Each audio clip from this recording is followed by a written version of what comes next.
Salut, c'est Ced, comment ça va? Le moment est enfin venu de vous faire mon retour d'expérience sur l'iPhone 15 Pro, vous donner mon avis le plus objectif qui soit, les raisons pour lesquelles j'ai personnellement choisi cet appareil, et celles qui justifient pourquoi vous devriez l'acheter. On y va? Tout d'abord, je tenais à vous dire que je n'ai pas préparé de texte, je tenais à ce que j'ai à vous dire soit le plus transparent, c'est pour cela que la vidéo risque d'être un peu plus longue que d'habitude, mais au moins vous aurez mon ressenti sans préparation, et de cette manière je serai le plus objectif qui soit, comme je vous l'ai dit. Pour commencer, je souhaitais vous parler du design de l'iPhone 15 Pro, on n'est quand même pas sur quelque chose qui a radicalement changé, mais Apple a apporté quelques petites touches, notamment des bords plus arrondis sur les arêtes, permettant ainsi une meilleure prise en main. Ce nouvel iPhone est également un peu plus compact que l'année dernière, c'est très subtil, mais on peut quand même le remarquer. Par contre, à cause de son arrondissement, on a désormais plus comme avant l'écran totalement plat, et à cause de cela, la pose d'un verre trempé sera plus délicate et moins précise bien sûr. On a pu voir aussi qu'Apple a choisi un nouveau matériau pour ce modèle, le titane, qui permet donc à l'appareil d'être un peu plus léger. J'ai pu moi-même le constater en comparant l'iPhone 11 Pro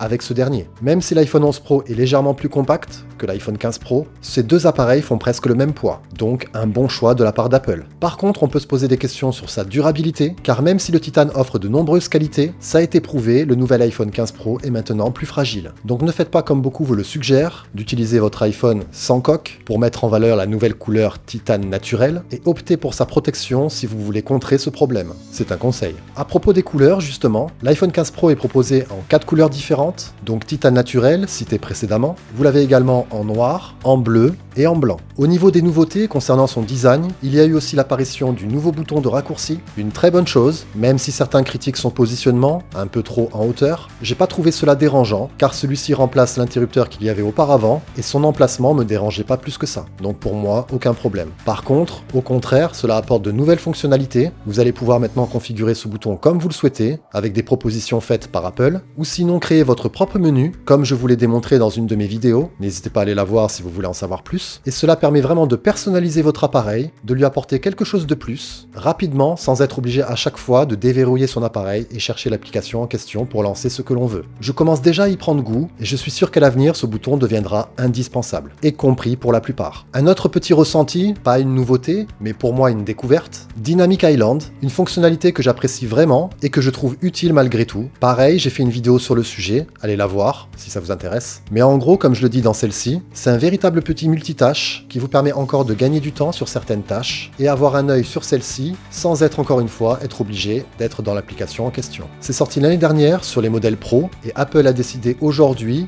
de l'uniformiser sur tous ces modèles. Et je trouve que c'est une bonne chose. On s'est habitué à l'encoche, on s'habituera forcément à Dynamic Island. Par contre, il y a quelque chose de vraiment nouveau, l'arrivée de l'USB-C. Alors on ne dira pas merci Apple, mais plutôt à la Commission européenne pour ça, car ils ont forcé les choses et n'ont pas donné d'autre choix à Apple que de s'y soumettre, et c'est une chose que l'on attendait vivement sur l'iPhone. Enfin, c'est là. Grâce à ça, on pourra maintenant n'avoir qu'un chargeur pour tous nos appareils, vraiment pratique, mais en plus, cela nous permet de connecter des périphériques, tels que de contrôle, comme des claviers, des souris, etc., ou connecter des appareils de stockage, comme des disques durs, des clés USB, même des SSD, ou encore pouvoir diffuser du contenu de notre iPhone directement sur un moniteur. Et ça a été démontré par Apple, notamment pour les jeux. On peut maintenant littéralement transformer son iPhone en une véritable console, surtout avec les nouveaux jeux AAA, qui sont déjà présents sur l'App Store et qui arriveront encore. J'ai fait également une petite vidéo sur l'USB-C et toutes ses possibilités, si ça vous dit.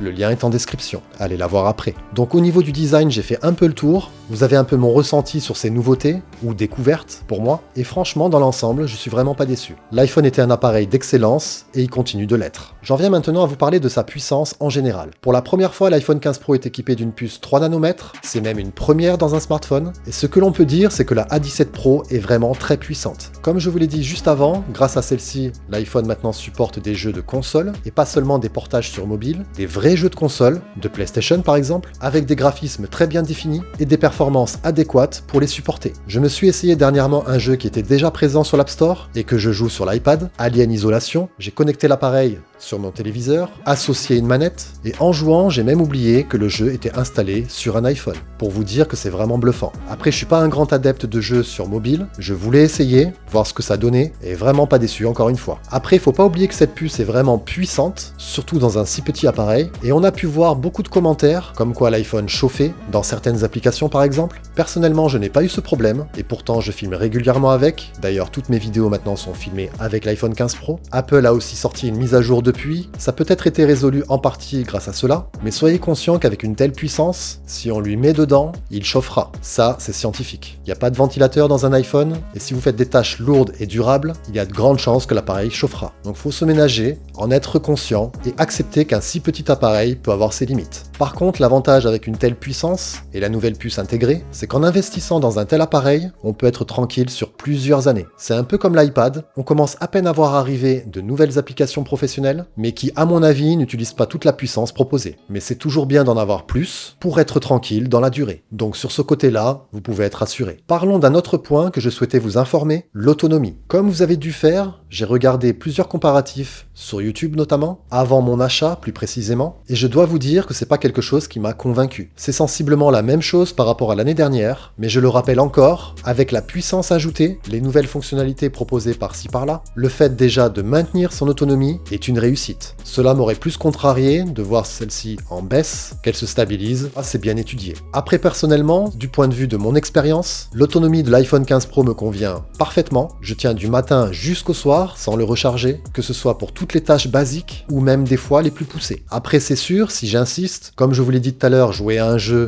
gourmand connecté à une télé et une manette, oui c'est sûr, il va falloir que je le recharge après. Mais dans la majorité des cas, pour moi encore une fois, c'est convenable. Je vous rappelle que je viens de l'iPhone 13 mini, et là oui, j'ai vu vraiment une différence. Mais je regrette quand même le gabarit de ce dernier, on peut pas tout avoir. Sinon il y a des petites choses sympas qui sont possibles maintenant, comme pouvoir recharger d'autres appareils en USB-C, grâce à la nouvelle charge inversée, ou même l'utilisation de MagSafe, c'est pas nouveau, mais encore une fois très utile. Pour la recharge aussi, on est toujours limité à 25 watts il me semble. Personnellement j'utilise qu'un seul câble comme je vous ai dit, c'est celui de mon ancien MacBook, avec un chargeur Apple de 30 watts, et en une demi-heure j'arrive facilement à la moitié de ses capacités. Donc même si je suis pressé, le minimum de temps que j'ai me suffit pour le recharger. Pour résumer, l'autonomie pour moi c'est validé, pas déçu sur ce côté-là. J'en viens maintenant à vous parler du point le plus important pour moi, et celui qui m'a fait en partie décider d'acheter cet appareil, les caméras. Je vais tout d'abord vous parler de la photo. On n'a pas véritablement un grand changement par rapport à l'année dernière, mais quand même quelques petites subtilités. Apple a par exemple fait la promotion sur 7 focales disponibles, dont 2 créées logiciellement. Petite démonstration, quand vous êtes maintenant en 24 mm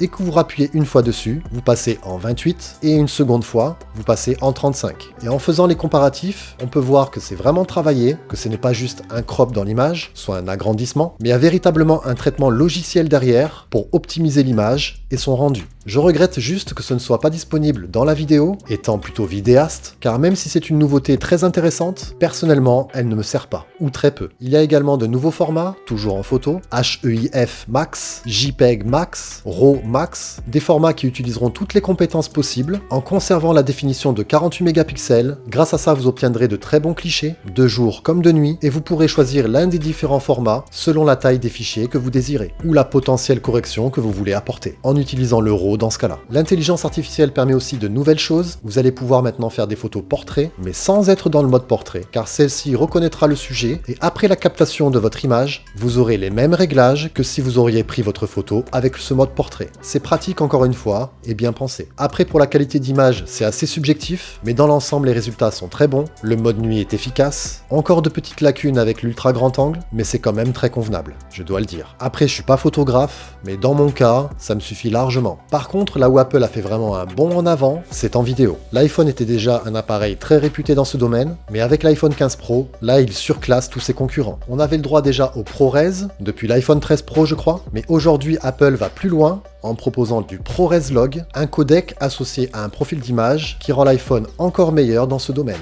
Je vous ai fait aussi une vidéo sur le log pour vous expliquer un petit peu ce que c'était, mais en bref, cela vous permet de filmer d'une manière décontrastée et désaturée pour pouvoir ainsi mieux paramétrer votre image en post-production. Grâce à cette avancée, toutes les optimisations logicielles ont été retirées et notamment l'excès de netteté, un défaut majeur que l'on peut constater lorsque l'on filmait avec un iPhone. Grâce au log, maintenant l'image change complètement, on n'a plus l'impression de filmer avec un iPhone, loin de là, et certains professionnels pourront même associer ce type d'appareil avec leur caméra plus professionnelle. Mais on n'est pas tous dans ce cas-là. Précédemment, je possédais un Lumix S5 avec divers objectifs. J'en étais très content, une image magnifique. Mais depuis la sortie de l'iPhone 15 Pro, je me suis vraiment posé la question, est-ce que seulement cet appareil pourrait me suffire? Et depuis que je l'ai et que je m'en sers, j'en suis convaincu. En plus de cela, et encore une fois, grâce à l'USB-C, on n'est plus limité avec le stockage et à l'export de nos données. On peut connecter un SSD directement à l'appareil et enregistrer tous nos plans dessus. Et j'irai même encore plus loin, pour ceux que cet appareil intéresse mais qui ont un budget plus limité, vous ne serez plus obligé de choisir votre iPhone en tenant compte de son stockage et du supplément à apporter. La version de base suffit pour profiter de cette nouvelle fonctionnalité. Vous serez bien sûr limité pour enregistrer sur votre iPhone directement, soit en HD et pas en 4K, mais si vous utilisez un dispositif de stockage, un adéquat, comme un SSD ou même des cartes SD avec un lecteur approprié, vous pourrez profiter du ProRes Log sans souci et ainsi oublier que les images que vous filmerez viennent d'un iPhone. J'ai quand même un petit regret au niveau de la vidéo et j'espère que ça arrivera un jour. Il n'y a toujours pas d'application pro intégrée à l'appareil photo. C'est bien beau, on a des options professionnelles, encore faut-il aller les chercher dans les réglages, mais ce serait quand même plus judicieux de l'intégrer directement